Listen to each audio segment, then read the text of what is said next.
It's finally summer in Germany, and summer always calls for some nice long weekend trips, summer vacations, doing a city trip. And while these are all great and something to really look forward to and not want to miss, it can be quite a strain on your wallet and your financial situation in general. I now have more than 10 years of experience of traveling as cheaply as possible. So today, let me share my best tips on how you can save on your summer vacation if you're on a budget and you want to make your dollar just stretch a little bit further. If you're new to my channel, hi, my name's Rebecca and welcome, or welcome back if you've been here before.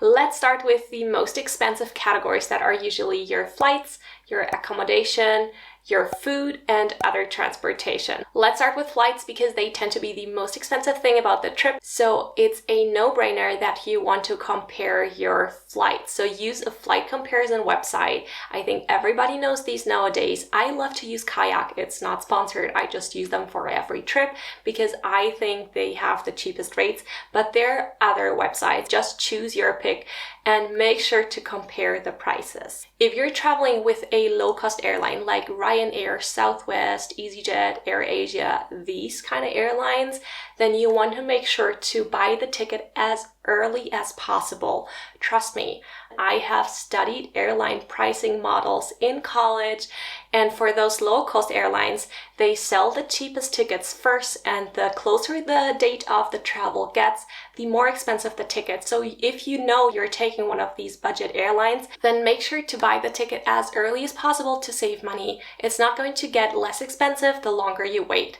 Another thing to look out for are your flight connections. So even though you are on a budget, it does make sense to look at them. Like, do you have a 20-hour layover somewhere? Do you have to switch planes like 3 times? How long do you have for your connecting time?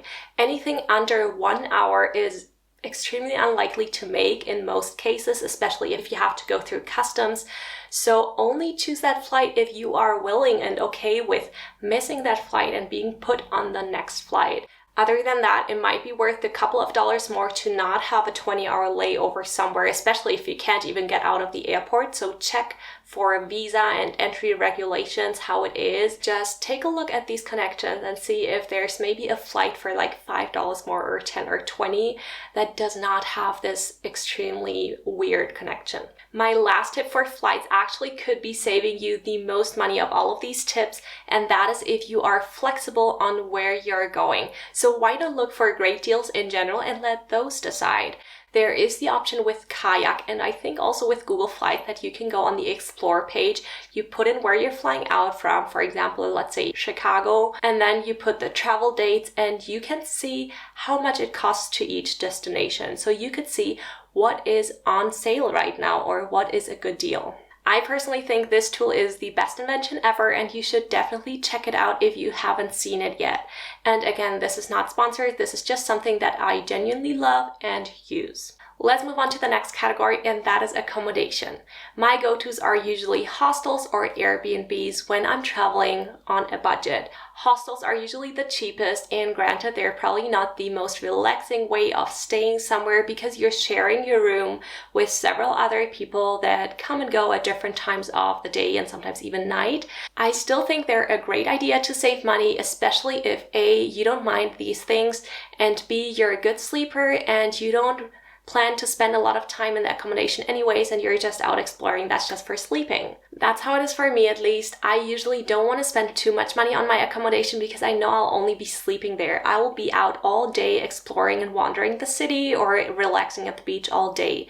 And I have also been to incredibly beautiful hostels. There was one in Malta that I remember. So these are options, and even though you might not want to book all of your stay in a hostel, you could definitely think about choosing the night that you arrive or the night before you leave at the airport in a hostel, because these are your last nights and maybe it's just convenient to save a little bit of money and you don't mind because you're leaving for the airport early anyways. Airbnbs typically are priced between hostels and hotels, and while there are all kinds of price points on the website and there are luxury ones, you can definitely find some very affordable ones where people either rent out a room in their house or an entire apartment to you. Either way, this comes with a lot more privacy than a hostel because you definitely have your own room. When I book an Airbnb, I usually go off the location of the Airbnb, the reviews of previous guests that have been there, and then also the price, of course.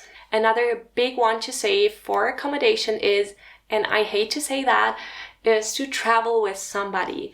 I usually love to travel alone. Sometimes I also go with friends, but most of my trips are alone, and I hate that it's just so much more expensive when you're one person, because whether you book an Airbnb or a hotel room for one or two persons usually doesn't make a big difference. So if you're going alone, you'll have to pay all of that alone. But if you do go with somebody, you can just split the Airbnb cost. I know, super unfair, but if you want to save money, a travel buddy is your best friend. Next up is food, and I know food is another necessity and it can easily add up. What I like to do on my travels is that I like to have maximum one big meal out in a restaurant a day, and the other options I choose something cheaper. Let me explain. So in the mornings, for example, I can go to a bakery and I can just get a croissant or something else to start the day. I can try the local things, and that's really great. And then for the second meal of the day, that's not the restaurant, I can also either go to a bakery or a kiosk or something to get a sandwich, or I can try some of the local street food that might be a lot cheaper than going to a restaurant.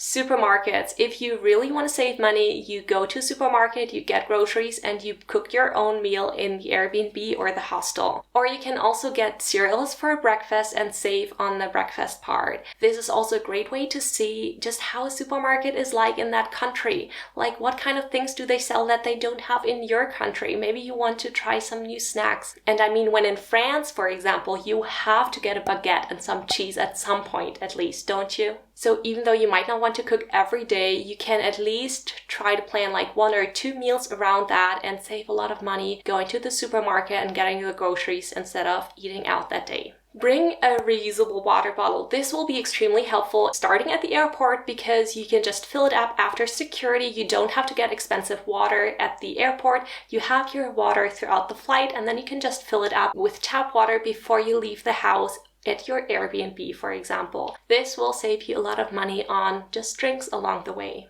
Let's talk about other transportation costs. Google beforehand, how is the public transportation in the country you're visiting? Are there bus routes or trains that go from the airport to your Airbnb or to the places that you're visiting?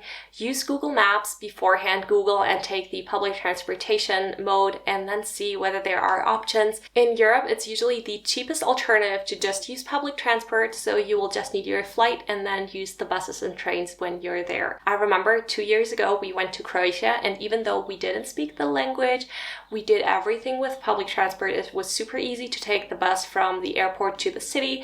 And then there was this one big day trip we wanted to take to a national park that was further away, and we decided against a rental car and used a company that provided these day tours with like route tours that provided the transportation. So we got on a bus all together, we had the tour guide included, and it was less expensive than a rental car and just so much more convenient because we were able to sleep on the bus and not have to drive and be alert. If public transportation is not very great in the country you're visiting, how is the price point of taxis? Maybe they're super cheap like in Southeast Asia, or are there Ubers? These are the things you want to be checking out beforehand. So think twice whether you actually need a rental car or not, and if you do, then only get the rental car for the 2 days that you're planning something that you definitely need a car and you're saving money. We've now talked about some of the major blocks in your vacation finances, but let me share some more general tips now. Vacations are for relaxing and or sightseeing. And these things, believe it or not, are both free. Relaxing by the beach, it's completely free. Bring your water, bring your book, and spend all day at the beach, and then maybe go to a restaurant at night or cook something nice. Seeing a city is completely free. Walk around, get a feel for the city, Google the must-see places, and then go there, take a look at them, stroll around the streets of the city, or even take buses that are cheap. For most of my vacation, I do not spend any money on sightseeing, only for public transportation, but of course you can make some exceptions. Maybe there's this museum you really want to go to, to. Or maybe you want to take a boat trip to some places that you just can't see on your own because you don't have a boat there. Or maybe you want to do a guided tour somewhere to a national park or an entrance fee somewhere. Think about the one or two most important ones to you and walk around and see the rest of the city for free. So these were my tips for saving money on your upcoming summer vacation. And if you want to see how it actually looks like and translates into one of my recent trips, a long weekend trip in France, this is exactly how much I spent and what I spent my money on. By the way, I want to make this last remark here that if you are not in a financial situation where traveling is possible at the moment, either you have other financial goals or you can just straight up not afford it right now, then please don't let anyone pressure you into taking a vacation that you can't afford. Please don't get into debt just to go on that vacation. It's not worth it and it will be a struggle to pay it off. And even if everyone around you is going, then stay strong and remember your financial goals and remember that there are seasons and there will be another year that you can go where you have that money saved up and you will feel better about yourself not having gone into debt. And you don't know, some of these people that are going around you, they might be in huge financial debt. We just can't see that from the outside. And you can try to make your season of saving as much fun as possible. Like check out what kind of free activities your hometown is offering over the summer. Explore a new area in your hometown that you've never been in, or take a day trip somewhere that you really wanted to go see. With that being said, thank you so much for watching. Be sure to subscribe for more financial tips and have a great rest of your week. I will see you in my next video.